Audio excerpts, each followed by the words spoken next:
Hello and welcome to this video about my FX3 run and gun setup. For me personally, this is how I set up my camera. Recently, over the past few years, I've been doing a lot more documentaries, a lot more YouTube. I tend to cover a lot of car events. I'm always needing a camera ready to go at a moment's notice. The way I've set up this camera works personally for me and how I shoot on a day-to-day or a week-to-week basis. It's not necessarily the correct way to rig up a camera. This is just the way I do it, and maybe this gives you some inspiration and some knowledge into why and how I do the rigging the way I do. Starting off, we have the FX3 itself. Doesn't need any more introduction than this. It's a fantastic camera, does everything that I need it to do. But this video isn't about what the camera can do, it's how I set it up and why I set it up. So going into it, I believe this is a tilter cage. I'm not 100% sure because it doesn't actually say tilt on it anywhere, but it looks like tilt work. It's very good quality. I would class it as a half cage. It doesn't fully go around the camera. And I like the fact that it's got 3 points of contact, keeping it nice and sturdy, nice and strong all the time. This is the first time I've actually taken this cage off in a long time, and it desperately needed a clean. Base plate. This is just a small rig base plate that you can buy on Amazon. As you can see on the front here, I've got 2 screws. These are just so when I'm in travel mode that I don't forget them or lose them. I always use 2 in the bottom of the camera just so it doesn't twist or doesn't turn at all. The 2 15mm rods that I need to add other accessories to the camera. Moving on to the next interesting part is the lens. I use the 24-105. This is just my workhorse lens. This is an f4 G Master OSS. I chose this lens over the 24-70 2.8 as personally I prefer to have a little bit more extra reach rather than have a faster f-stop. A lot of the stuff I film is out in the day. Having the 2.8 not going to make a huge difference for me. But like I said, this is the workhorse lens. It is on all the time, go-to lens, and I recommend this lens to anyone who is also doing YouTube content or needs a lens that's versatile, fast and sharp. On the back of the camera we have the tilter V-mount. This is actually electronic. It's not much different than a standard V-mount plate that I used to run for a very long period of time. I just like the fact that it's got some extra ports in there. Not that I use all of them all the time, but having the extra USB-C and having the extra D-taps either side, that I can just hot shoe the V-mount as and when I need to, and I don't have to worry about unplugging things. Also, if I do need to plug extra stuff in, I've got extra ports on top of the V-mount itself. Moving on to the V-mounts, I have 2 Viltrox 99-watt V-mount batteries. There's no in particular reason to why I got these in white. I believe at the time they were just on a deal. When I saw them I was like, oh, that's different, I'll get a white one, why not? Also, everyone tends to run small rig, which are fantastic, nothing against small rig ones, but I know these are mine from a mile away. Everyone knows these are mine, so no one's going to be stealing them and never ever lose them. Touch wood. Fuck, I just dropped it. Moving on, what order did I do this in? Right, next up, the handle. This is a love-hate relationship for a lot of people. I see a lot of people in the field, I see a lot of people online that always disregard the handle. I think the handle is an underrated little, it's not even little, I think it's just so underrated for what it is. And I'll get on to why I believe it's underrated and why it really benefits my workflow. On the handle, as well, as you can see here, I have this tilter extended handle. The handle itself is pretty short and it's really handy having this extended. It makes it a bit more robust, gives you plenty more options to fix things to it, and it extends it by an inch or 2, which who can moan about having an extra inch? I see a lot of people using just a standard handle.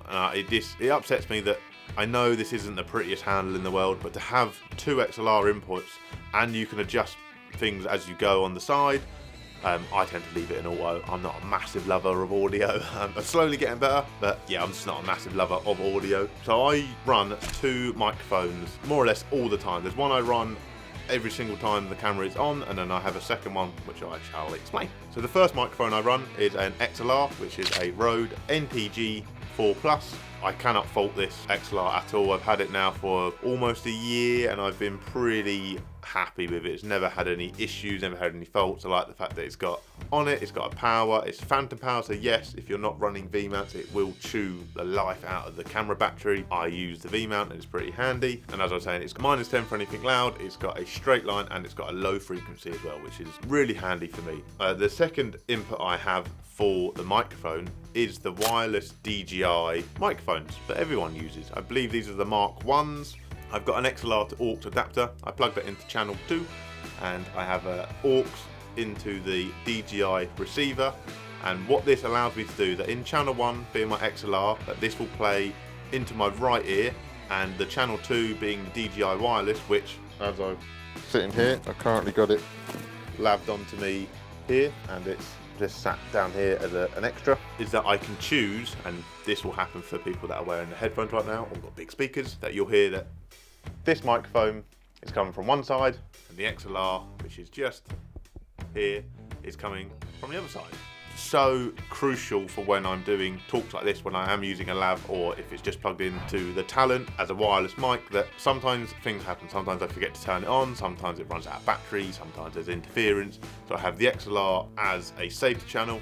Also, when I'm filming YouTube stuff, that people do like to shout things in the background or behind the scenes, and the fact that I've got the XLR on, I can turn the camera around, face it to them, and I'm still getting audio, and I'll just adjust it in edit. And as it comes to edits, I edit on DaVinci, and when I split up all my footage into where it needs to be, that if I have a folder of just head talks, I select all, right click, I go into clip attributes, and then I go into channel 2 and I select both stereo, both left and right to channel 2, so you can hear it both. Same goes for anything I do that comes out of the XLR, which is usually like channel 1. So again, I will select all, right click, clip attributes, select channel 1. It sounds a little bit long-winded, but it's such a game changer, and it's so underrated. I just don't understand why people will. My worst nightmares come to me. My girlfriend's arrived to watch me film myself, and now I'm self-conscious.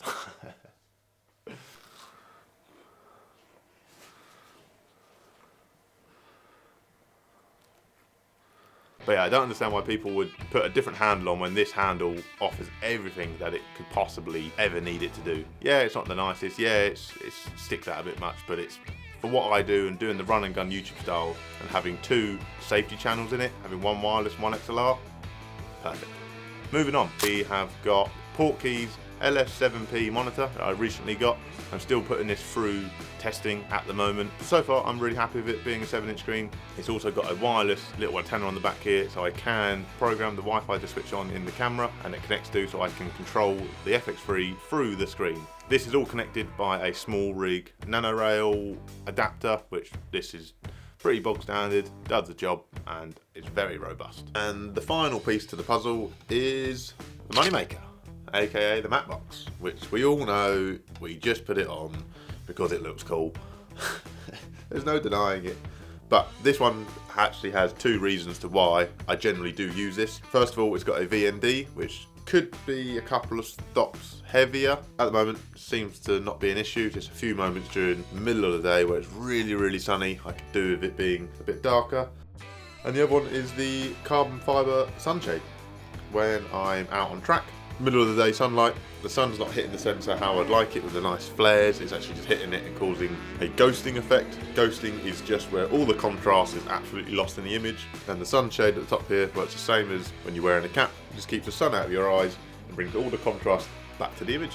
One thing I did forget to mention, and you're seeing probably in the thumbnail, is this, which is kind of a custom made handle. So this bottom bit here is from, I believe it's a newer shoulder mount. One of the ones, if you type in shoulder mount in Google, whichever the cheapest one that pops up is, that's what this bit's from, and it goes into here holding the pole. And this is actually a grip from a Ronin M that I still have. It's the first gimbal I ever had, and this is grip from that. And this goes on the side of the camera, as you can see now, and this becomes such a sturdy extra handle for me that this is usually on the camera all the time, unless it's on the tripod like it is now. I don't need this on the tripod.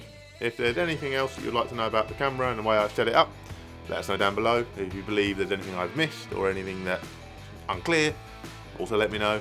Thank you very much for watching. I'm hopefully going to do another one of these in a year's time. See if I'm still on the same camera, see how much has changed in my workflow. Thanks for watching. Goodbye.